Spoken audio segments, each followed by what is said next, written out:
It's taken just one interest rate rise in Australia for the number of auctions around the country to suddenly decline, which is something of a surprise given that borrowers' repayment capacity has already been assessed at much higher interest rates. So the experts we've spoken to this week are somewhat mixed as to the impact on the markets. Philip Stempien reports. As soon as inflation started rising and interest rates as well, the clock on the property cycle started ticking.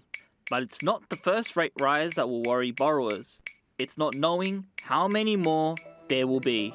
The initial rate rise that we had earlier this week will spook some buyers in the housing market. There's no question about that. The market was already slowing down in Sydney and Melbourne and to a lesser extent the other cities. With this rate rise and importantly the prospect of future rate rises, buyers will probably go to the sidelines somewhat. That's one thing we can expect. But the boom times of last year are now in the rear-view mirror. RBA Group's PropTrack Home Price Index notes that home prices in April were flat. National growth was just 0.13%, the smallest increase since May 2020, as the pandemic and lockdown started. While some analysts ring alarm bells, others say borrowers have seen this rate rise coming. Well, I think the rate hike itself will have pretty minimal impact. Remember that most borrowers have been assessed on their ability to repay a mortgage interest rate at least 250 basis points higher than the current interest rate they have. And for people that have bought more recently, since October, that's been lifted to 300 basis points. But I think it signals the end of this extremely low interest rate environment, and there are expectations that interest rates are going to rise further from here. So I think it's more the signal. That signal is now pretty clear. Sentiment seems to have swung quickly. Buyer demand has fallen in just the past few weeks, especially amongst first home buyers and those looking to upgrade. The next question is whether that drop-off in demand will hurt house prices. I think it's very reasonable to expect, as interest rates do climb from here, that prices will fall. The Reserve Bank themselves ran their model and they found that if interest rates were to lift 200 basis points, that property prices in real terms would fall about 15%. Now, even if they were to fall 15% in nominal terms, most parts of the country, I looked at this the other day, the only major region that wouldn't have prices still higher than pre-pandemic levels would be regional Northern Territory, which just speaks to how strong price growth has been over the past couple of years, and that it would be reasonable for prices to come back a bit as we start to see interest rates normalise. As interest rates rise, it won't be just borrowers affected.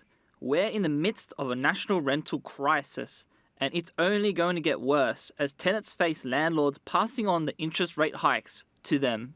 For existing landlords, it's very likely we'll see this interest rate rise and other rate rises being passed straight on to tenants.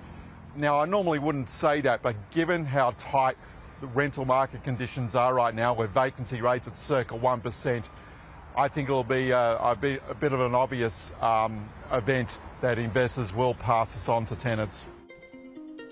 As the cost of living skyrockets and the worry that some landlords will try to pass on interest rate increases, some homeowners are trying to create extra income to manage. One is renter Alec Ebert, who has turned to Uber to ease the cost pressures.